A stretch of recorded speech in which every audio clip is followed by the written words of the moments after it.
छोटे से ब्रेक के बाद आप सभी दर्शकों का स्वागत है। आप देख रहे हैं जी न्यूज। न्यायदानी बिलासपुर में ऑनलाइन निवेश के नाम पर 2 गुना मुनाफा देने का झांसा देकर ठगों ने हेवंस कंपनी के पूर्व कर्मचारी से 1 करोड़ 31 लाख रुपए की ठगी कर ली। पीड़ित की शिकायत पर तोरवा थाना पुलिस ने मामला दर्ज कर जांच शुरू कर दी है। पुलिस ने अनुसार तोरवा के हेमूनगर निवासी कुलवीर सिंह भट्टी के मोबाइल पर मई 2025 में एक अनजान नंबर से निवेश से जुड़ा लिंक आया। लिंक खोलने पर 2 गुना लाभ का दावा किया गया, जिसकी झांसे में आकर उन्होंने बताया कि खातों में रकम जमा करना शुरू कर दिया। आरोपी ने लगातार निवेश के लिए प्रेरित किया, जिससे पीड़ित ने घर के जेवर गिरवी रखे और रिश्तेदारों से उधार लेकर 8 महीने में कुल 1 करोड़ 31 लाख रुपए जमा कर दिए। जब मुनाफे की मांग की गई तो ठगों ने 85,000 रुपये और जमा करने को कहा। इसके बाद मोबाइल बंद कर दिया। ठगी का एहसास होने पर पीड़ित ने तोरवा थाने में शिकायत दर्ज कराई। पुलिस ने भारतीय न्याय संहिता के तहत अपराध पंजीबद्ध कर लिया है और आरोपियों की तलाश में जुट गई है। ऑनलाइन ठगी का मामला है, उसमें एफआईआर पंजीबद्ध की गई है और शीघ्र ही उसमें आरोपी की पहचान की जाएगी और उनकी अरेस्टिंग की जाएगी। मामले में कुछ पैसे को होल्ड भी कराया गया है, जिसे कोर्ट से अनुमति के पश्चात रिलीज कराया जाएगा। तारबार थाना क्षेत्र से में एक ठगी का मामला सामने आया है, जहां आवेदक ने थाने में रिपोर्ट दर्ज कराई है। शिकायत के अनुसार पुरानी बीमा पॉलिसी को दोबारा इनेबल करने के नाम पर जालसाजों ने पीड़ित को झांसे में लेकर अलग अलग तरीकों से करीब 5,18,000 रुपए की ठगी कर ली। मामले की सूचना मिलती पुलिस ने आईटी एक्ट और भारतीय दंड संहिता के संबंधित धाराओं के तहत अपराध पंजीबद्ध कर लिया। सीएसपी का कहना है कि एक सीरियल ठगी का मामला हो सकता है, जिसे लेकर आरोपियों की पहचान और ठगी की रकम ट्रेस करने की कार्रवाई जारी है। वहीं बैंक में पैसा जमा कराने का झांसा देकर महिला समूह से ठगी करने के मामले में पुलिस ने एक महिला एजेंट को गिरफ्तार किया है। देवरी निवासी पार्वती केशरवानी ने रिपोर्ट दर्ज कराई कि सखी क्रेडिट सहकारी समिति मर्यादित के एजेंट आरती देवी जांगड़े और सीईओ हेमलता साहू ने उनके साथ गांव की अन्य महिलाओं से बैंक में जमा के नाम पर राशि ली। शिकायत के अनुसार वर्ष 2012 से 2025 तक लगातार हर माह समूह की महिलाओं से पैसा वसूल कर 3,13,883 रुपये बैंक में जमा नहीं किए गए और गबन कर लिया गया। मामले में अपराध दर्ज कर एएसआई धर्मेंद्र यादव ने देवरी निवासी आरोपी एजेंट आरती देवी जांगड़े को गिरफ्तार कर लिया है। तारबार थाना क्षेत्र का मामला है। आवेदक के द्वारा आकर थाने में एक रिपोर्ट लिखाया गया कि उसके साथ उसकी पुरानी बीमा पॉलिसी को रिन्यूअल करने के नाम पर जालसाजों ने उसके साथ ठगी की है। करीब 5,18,000 रुपये उसके साथ ठगी की है, जिस पर पुलिस ने बीएनएस की धाराओं में माइटेक के सेक्शंस के तहत अपराध पंजीबद्ध कर लिया है और इसमें आगे की प्रक्रिया जारी है और इसमें शीघ्र आरोपियों की गिरफ्तारी की जाएगी। शहर में चल रहे अवैध ऑनलाइन सट्टे के नेटवर्क पर पुलिस ने बड़ी कार्रवाई करते हुए एक ही रात में 6 सटोरियों के ठिकानों पर दबिश दी। कार्रवाई के दौरान करोड़ों रुपए के सट्टे का खुलासा हुआ, लेकिन पुलिस के हाथ केवल 2 आरोपी ही लगे, जबकि अन्य मौके से फरार हो गए। पुलिस जांच में सामने आया कि आरोपी ऑनलाइन प्लेटफॉर्म के जरिए विदेशी क्रिकेट और अन्य खेलों पर सट्टा खिलवा रहे थे। पूछताछ में आरोपी ने बताया कि हर मैच में लाखों रुपए का दांव लगाया जाता है और छोटे सटोरियों से मोटी रकम वसूली जाती है। दबिश के दौरान पुलिस ने मोबाइल फोन, इलेक्ट्रॉनिक उपकरण और सट्टे से जुड़े अहम दस्तावेज जब्त किए। शुरुआती जांच में यह भी खुलासा हुआ कि नेटवर्क का तार अन्य राज्यों और ऑनलाइन वेबसाइटों से जुड़ा हुआ है। फिलहाल पुलिस फरार सटोरियों की तलाश में दबिश दे रही है और पूरे नेटवर्क को खंगाला जा रहा है। अधिकारियों का कहना है कि जांच के बाद और भी बड़े खुलासे हो सकते हैं। वहीं सट्टे से अर्जित संपत्ति को जब्त करने की कार्रवाई भी की जाएगी। बिलासपुर जिले में अभी वरिष्ठ पुलिस अधीक्षक महोदय के निर्देश पर जो जिले में जो सटोरियाँ हैं, जो लगातार मैच पे दाव लगाते हैं और उन पर लगातार पुलिस कार्रवाई कर रही है। अभी इसी क्रम में 2 सटोरिये जो हैं आशु अग्रवाल और अभी, इनको पुलिस ने गिरफ्तार किया है। ये बिग बैश लीग की मैच पर दाव लगाते हुए पकड़े गए। इनके पास मोबाइल फ़ोन भी जब्त किया गया। इन्हें पुलिस ने बीएनएस की धारा 112 भी इसमें जोड़ी है और इन्हें रिमांड पे भेजा गया। इसके अतिरिक्त एक कार्रवाई कल शाम को भी हुई है, जिसमें आरोपी को मैच पे दाव लगाते हुए उसको भी पकड़ा है और उस पर भी पुलिस कार्रवाई करके इसको उनको रिमांड पे भेजी है। इस तरह से पुलिस लगातार ऐसे अन्य सटोरी और खाई वालों की भी तलाश कर रही है। ये जो इनके साथ जुड़े हुए हैं अन्य सटोरियों की भी हम पता तलाश कर रहे हैं। उनके विरुद्ध भी सख्त वैधानिक कार्रवाई हम करेंगे। नवापारा क्षेत्र में मादक पदार्थों के खिलाफ चलाए जा रहे अभियान के तहत गोबरा नवापारा पुलिस को बड़ी सफलता हाथ लगी है। थाना गोबरा नवापारा क्षेत्र अंतर्गत दुलना तिराहा के पुलिस ने कार्रवाई करते हुए चिट्टा हेरोइन के साथ 2 आरोपियों को रंगे हाथों गिरफ्तार किया। पुलिस को मुखबिर से सूचना मिली थी कि क्षेत्र में कुछ युवक अवैध रूप से मादक पदार्थ की बिक्री और तस्करी कर रहे हैं। सूचना की तस्दीक के बाद पुलिस टीम ने योजनाबद्ध तरीके से घेराबंदी कर दोनों आरोपियों को पकड़ा। तलाशी के दौरान आरोपियों के कब्जे से कुल 6 ग्राम 13 मिलीग्राम चिट्टा हेरोइन के बरामद की गई। जब्त किए गए मादक पदार्थ की अनुमानित बाजार कीमत लगभग 45,000 रुपये बताई जा रही है। बरामदगी के बाद पुलिस ने दोनों आरोपियों को मौके पर ही गिरफ्तार कर लिया और उनसे पूछताछ शुरू की। इस संबंध में थाना गोबरा नवपारा में NDPS एक्ट में मामला पंजीबद्ध किया गया है। पुलिस यह भी जांच कर रही है कि आरोपी चिट्टा कहां से लाते हैं और इसकी सप्लाई किन किन क्षेत्रों में की जा रही थी। साथ ही यह भी पता लगाया जा रहा है कि इस नेटवर्क में और कौन कौन लोग शामिल हैं। गोबरा नवपारा पुलिस की इस कार्रवाई को नशे के खिलाफ बड़ी सफलता माना जा रहा है। पुलिस अधिकारियों ने साफ किया है कि जिले में मादक पदार्थों के अवैध कारोबार को किसी भी हाल में बर्दाश्त नहीं किया जाएगा और आगे भी ऐसे तत्वों के खिलाफ सख्त कार्रवाई जारी रहेगी।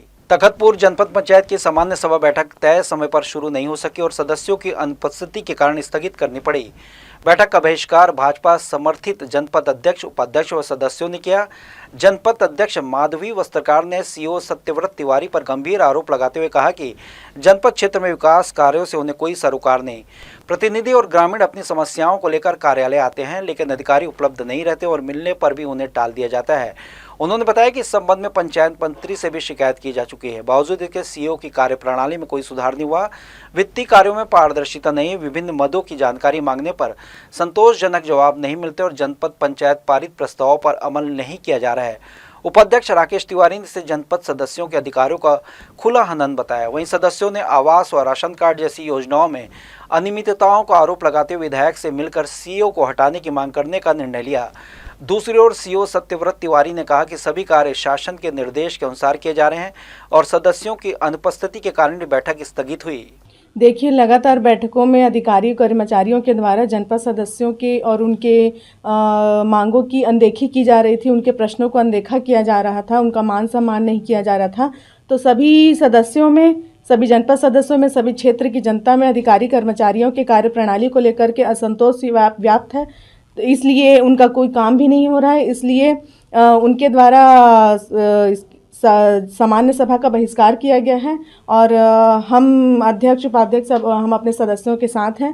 जनपद पंचायत का गठन होने के बाद माननीय सदस्यों के द्वारा यहाँ बैठक में बहुत सारे एजेंडा में चर्चा होकर के कार्य को क्रियान्वयन करने के लिए विभिन्न विभाग में कार्य को करने के लिए निर्देशित किया जा रहा है। लेकिन माननीय सदस्य लोग जन आकांक्षा को लेकर के यहाँ बैठक में अपनी बात रखते हैं और उसकी पूर्ति जो यहाँ ज़मीनी अधिकारी हैं उन लोग नहीं कर रहे हैं। अधिकारी यहाँ तक बैठक में अपने असिस्टेंट किसी कर्मचारी को भेज देते हैं, बैठक में उपस्थित भी नहीं होते हैं। सक्ती जिले के ग्राम टेवर निवासी किसान घनश्याम पटेल ने राजस्व अभिलेखों में गिरदावरी को लेकर गंभीर शिकायत दर्ज कराई है। किसान का कहना है कि उनकी भूमि पर हर वर्ष धान की खेती की जा रही है। इसके बावजूद गिरदावरी में अन्य फसल दर्ज कर दी गई है, जिससे उन्हें धान विक्रय हेतु टोकन नहीं मिल पाया है। किसान की भूमि रकबा 0.37 डिसमिल, खसरा क्रमांक 2089/8 रकबा 0.13 डिसमिल, कुल 0.50 डिसमिल है। किसान का आरोप है कि उक्त संपूर्ण भूमि पर धान की फसल बोई गई थी, लेकिन गिरदावरी में गलत प्रविष्टि कर फसल काट दी गई। किसान घनश्याम पटेल ने बताया कि इस संबंध में जब उन्होंने संबंधित पटवारी से शिकायत की तो कोई ठोस कार्रवाई नहीं की गई। गिरदावरी में सुधार नहीं होने के कारण वे धान उपार्जन केंद्र में टोकन कटवाने से वंचित रह गए। किसान ने प्रशासन से मांग की कि उक्त दोनों खसरा नंबर की मौके पर जांच कराई जाए तथा वास्तविक स्थिति के अनुसार संपूर्ण रकबे में धान फसल की प्रविष्टि कराकर उन्हें धान विक्रय की अनुमति प्रदान की जाए। मामले को लेकर क्षेत्र के अन्य किसानों में भी रोष देखा जा रहा है। अब देखना होगा कि प्रशासन इस शिकायत पर क्या कार्रवाई करता है। राष्ट्रीय ग्रामीण आजीविका मिशन के अंतर्गत कार्यरत कृषि सखी और पशु सखी महिलाओं ने अपनी विभिन्न मांगों को लेकर प्रशासन का ध्यान आकृष्ट किया है। NRLM के बैनर तले महिलाओं ने मुख्यमंत्री, पंचायत एवं ग्रामीण विकास मंत्री सहित संबंधित विभागों के नाम ज्ञापन सौंपा। बताया गया कि पंचायत एवं ग्रामीण विकास विभाग के अंतर्गत NRLM योजना में कार्यरत कृषि सखी, पशु सखी महिलाओं ने विभिन्न विभागों के काम ग्रामीण स्तर पर कराए जाने, इसके बावजूद उन्हें अत्यंत कम मानदेय दिया जा रहा है। वर्तमान में 1910 रुपये मासिक मानदेय में महिलाओं को ऑनलाइन कार्य, फील्ड कार्य, बैठक और अन्य जिम्मेदारियां निभानी पड़ रही हैं, जो मेहनत के मुकाबले बहुत कम है। महिलाओं ने बताया कि कार्य के दौरान उन्हें निजी मोबाइल का उपयोग करना पड़ता है, जिसका रिचार्ज खर्च 300 से 350 रुपये तक होता है। इसके अलावा ब्लॉक, जनपद और कलेक्ट्रेट तक बुलाए जाने पर यात्रा, भोजन और अन्य खर्च भी उन्हें स्वयं वहन करना पड़ता है। कई स्थानों पर मानदेय समय पर नहीं मिलते और कभी कभी महीनों बाद एक मुश्त भुगतान किया जाता है, जिससे कटौती की भी शिकायतें हैं। संघ ने मांग की कि कृषि सखी, पशु सखी महिलाओं का मानदेय बढ़ाकर सम्मानजनक स्तर पर तक किया जाए और न्यूनतम वेतन अधिनियम के तहत भुगतान सुनिश्चित हो। महिलाओं ने चेतावनी दी है, यदि मांगे पूरी नहीं होने पर आंदोलन का रास्ता अपनाया जाएगा। हमारी वेतन जो काट लिया जाता है हर माह 1910 रुपये है, उसमें भी 600-700 रुपये काट लिया जाता है। वो वेतन काटना बंद करे, है ना। और हमको धमकी दिया जाता है काम से निकालेंगे करके, वो धमकी देना बंद करे। और जो हमारे संकुल के खाता में पैसा आता है वो डायरेक्ट जो काम कर रहे हैं उनके खाता में आना चाहिए। इन मांगों को लेकर हम सभी महिलाएं यहाँ पर आज ज्ञापन देने कलेक्टर महोदय को पहुँचे थे। मांग पूरी नहीं होने पर जो लड़ाई अभी हम जिला में लड़ रहे हैं वो हम जाके क्या बोलते हैं राज्य में लड़ेंगे और अनिश्चितकालीन हड़ताल में बैठेंगे, उग्र आंदोलन करेंगे। छत्तीसगढ़ राज्य अल्पसंख्यक आयोग के द्वारा गुरुवार को बिलासपुर स्थित प्रार्थना सभा भवन में अल्पसंख्यक छात्रों के प्रतिभा सम्मान समारोह के तहत एक दिवसीय शैक्षणिक सम्मेलन का आयोजन किया गया। इस कार्यक्रम का उद्देश्य अल्पसंख्यक समुदाय की छात्राओं को शिक्षा के क्षेत्र में आगे बढ़ने के लिए प्रोत्साहित करना, उनके भीतर आत्मविश्वास का संचार करना है। कार्यक्रम के दौरान विभिन्न शासकीय और आशा की स्कूलों से चयनित लगभग 250 छात्र छात्राओं को प्रमाण पत्र उपहार देकर सम्मानित किया गया। आयोग के सदस्यों और अतिथियों ने बच्चों को शैक्षणिक उपलब्धियों की सराहना करते हुए उन्हें भविष्य में और बेहतर प्रदर्शन के लिए प्रेरित किया। इस अवसर पर यह भी बताया गया कि अल्पसंख्यक आयोग पिछले 2 वर्षों से लगातार इस तरह के कार्यक्रमों का आयोजन कर रहे हैं, जिससे छात्राओं में शिक्षा के प्रति रुचि बढ़ गई है। समारोह में बड़ी संख्या में विद्यार्थी, उनके अभिभावक उपस्थित रहे। अभिभावकों ने इस पहल की सराहना करते हुए कहा कि ऐसे आयोजनों से बच्चों का मनोबल बढ़ता है और वे पढ़ाई को लेकर अधिक गंभीर होते हैं। वही विद्यार्थियों ने भी सम्मान पाकर खुशी जताई और आगे कड़ी मेहनत करने का संकल्प लिया। आयोजनकर्ता का कहना है कि प्रतिभा सम्मान जैसे कार्यक्रम न केवल बच्चों को शैक्षणिक उन्नति के लिए प्रेरित करते हैं, बल्कि उन्हें बेहतर शिक्षा ग्रहण करने, अपने लक्ष्य को हासिल करने के लिए भी भावी भूमिका निभाते हैं।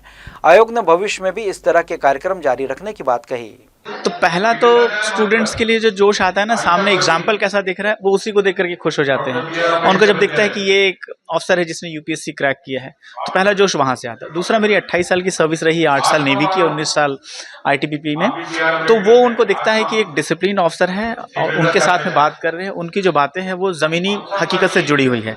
चाहे मेरी पोस्टिंग चाइना बॉर्डर में रही या एएनओ में रही या फिर ट्रेनिंग में रही, दिल्ली में रही, मेरी विदेश यात्राएं रही है बहुत सारी। तो इस लिहाज से बच्चों को एक जोश आता है और जो उनको मैं एक रियल प्लेटफॉर्म देता हूं जिसमें कि वो लोग आगे बढ़ने के लिए सोच पाते हैं, समझ पाते हैं और अपने सवाल मेरे सामने रखते हैं। जो अल्पसंख्यक वर्ग के बच्चे हैं जो 65% से ज़्यादा मार्क्स लाते हैं, उनका मोटिवेशन बढ़ाना है। ये 203 बच्चे हैं टोटल और इससे बच्चे लोग काफ़ी उत्साहित होते हैं। जैसे आप देख ही रहे हैं बच्चों को, है ना, साल में ये प्रोग्राम हर साल होता है और इससे बच्चे लोग को बहुत ज़्यादा मोटिवेशन मिलता है। बिलासपुर देश के सबसे बड़े राष्ट्रीय पर्व गणतंत्र दिवस समारोह नई दिल्ली में इस वर्ष छत्तीसगढ़ की समृद्ध लोक संस्कृति की भव्य झलक देखने को मिलेगी। भारत सरकार से विशेष आमंत्रण मिलने पर छत्तीसगढ़ की संस्था लोक श्रृंगार भारती के गेडी नृत्य दल को गणतंत्र दिवस परेड में प्रस्तुति देने का अवसर मिला है। संस्था के निर्देशक अनिल गड़ेवार के नेतृत्व में 35 लोक कलाकार राष्ट्रीय मंच पर गेडी नृत्य का प्रदर्शन करेंगे। छत्तीसगढ़ के सांस्कृतिक इतिहास में एक महत्वपूर्ण उपलब्धि मानी जा रही है। गेडी लोक नृत्य छत्तीसगढ़ की प्राचीन और आदिवासी लोक संस्कृति का प्रतीक है, जिसे पारंपरिक वेशभूषा, लोकगीतों और वाद्य यंत्रों के साथ प्रस्तुत किया जाएगा। नृत्य में मांदल, झांझ, झुमका, खजरी, टिमकी और बांसुरी जैसे पारंपरिक वाद्यों का प्रयोग होगा। वहीं कलाकार कोडियों, मयूर, पंख, फुंदरों और सूती परिधानों में सजे नजर आएंगे, जिससे राज्य की सांस्कृतिक पहचान जीवंत रूप में सामने आएगी। हाल ही में दिल्ली के लाल किले में आयोजित अंतर्राष्ट्रीय महोत्सव में भी गेडी लोक नृत्य को यूनेस्को सहित कई देशों में प्रतिनिधियों से सराहना मिल चुकी है। गणतंत्र दिवस समारोह में आमंत्रण मिलने पर केंद्रीय राज्य मंत्री तुकन साहू, उप मुख्यमंत्री अरुण साहू सहित जनप्रतिनिधियों ने गेडी लोक नृत्य को दल को बधाई दी, शुभकामनाएं दी हैं। इसे छत्तीसगढ़ के लिए गौरव का क्षण बताया है। अच्छा, ये अच्छा एक नृत्य है। इससे हमारे जो छत्तीसगढ़ की संस्कृति है ना, उसको बाकी लोगों को देखने का अवसर मिलेगा। काफी बढ़िया ये नृत्य होता है। एनएसयू के कार्यकर्ताओं ने बताया कि 5 जनवरी को सकरी क्षेत्र स्थित शासकीय मिडिल स्कूल में एक आवारा कुत्ते ने कक्षा 4 की छात्रा मोना यादव सहित 4 बच्चों पर हमला कर दिया। इस घटना में 3 बच्चों को सिविल अस्पताल और 1 बच्चे को निजी अस्पताल में भर्ती कराना पड़ा। इससे पहले खमरिया और खमतराई के शासकीय स्कूलों में इस तरह की घटनाएं हो चुकी है, जिस पर माननीय उच्च न्यायालय ने भी सख्त टिप्पणी की है। एनएसयूआई का कहना है कि जिले के 1843 शासकीय विद्यालयों में से 495 स्कूल आज भी बिना बाउंड्री वॉल के संचालित हो रहे हैं। इसी कारण आवारा कुत्ते और मवेशी आसानी से स्कूल परिसरों में घुस जाते हैं और बच्चों की जान को खतरा बना रहता है। हालात इतने गंभीर है कि सिविल अस्पताल बिलासपुर में प्रतिदिन 40 से अधिक लोगों को रेबीज के इंजेक्शन लगाए जा रहे हैं। छात्र संगठन ने आरोप लगाया कि उच्च न्यायालय और जिला प्रशासन के निर्देशों के बावजूद अब तक जमीनी स्तर पर ठोस कार्रवाई नहीं हुई। एनएसयूआई ने मांग की है कि सभी स्कूलों में बाउंड्री वॉल, गेट और फेंसिंग की व्यवस्था तत्काल की जाए, संवेदनशील स्कूलों में सुरक्षा बढ़ाई जाए और लापरवाह अधिकारियों पर कड़ी कार्रवाई हो। एनएसयूआई ने चेतावनी दी है कि यदि जल्द ठोस कदम नहीं उठाए गए तो संगठन लोकतांत्रिक और वैधानिक आंदोलन करने के मजबूर होगा। देखिए, जिले में लगातार इस बिलासपुर जिले में लगातार घटना घट रही है। सूचना मिल रही है न्यूज़ के माध्यम से कि स्कूल और जितने भी स्कूल हैं उसमें कुत्ते घुस जा रहे हैं, गाय घुस जा रहे हैं, सांप बिच्छू घुस के बच्चे को काट दिया जा रहा है। अभी लेटेस्ट घटना घटी थी बिजौर में, अभी लेटेस्ट घटना घटी है खमतराई कमरिया में। लगातार 3 दिनों से न्यूज़ के माध्यम से मिल रहा है कि हम लोग को सूचना मिल रहा है कि कुत्ते काट दी जा रही है। जिला शिक्षा अधिकारी साफ निर्देश दिए थे 8/12/25 को सभी स्कूल को जो प्रिंसिपल है उनको कि जिस भी स्कूल में बाउंड्री वाल नहीं है उसमें बाउंड्री वाल करवाया जाए, और संभव नहीं है तुरंत बाउंड्री वाल करवाना तो वहाँ पास एक गेट लगाया जाए और सुरक्षा को ध्यान में रखते हुए वहाँ पास की व्यवस्था को बनाया जाए। हम लोग का मांग है कि जिस स्कूल में बाउंड्री वाल नहीं है या उनके पास फंड नहीं है, या जिस स्कूल में फंड है वहाँ की तुरंत तत्काल वहाँ के टेंडर कराकर वहाँ बाउंड्री वाल करवाया जाए, बच्चों को सुरक्षित रखे, शिक्षा को सुरक्षित रखे। तो ये थे इस बुलेटिन की खबरें। देश विदेश की तमाम खबरों के लिए बने रहिए जी न्यूज़ के साथ। मुलाकात होगी अगले बुलेटिन में, तब तक के लिए मुझे दीजिए इजाजत। आप स्वस्थ रहें, खुश रहें, अपना बहुत बहुत ख्याल रखें और देखते रहिए जी न्यूज़। नमस्कार।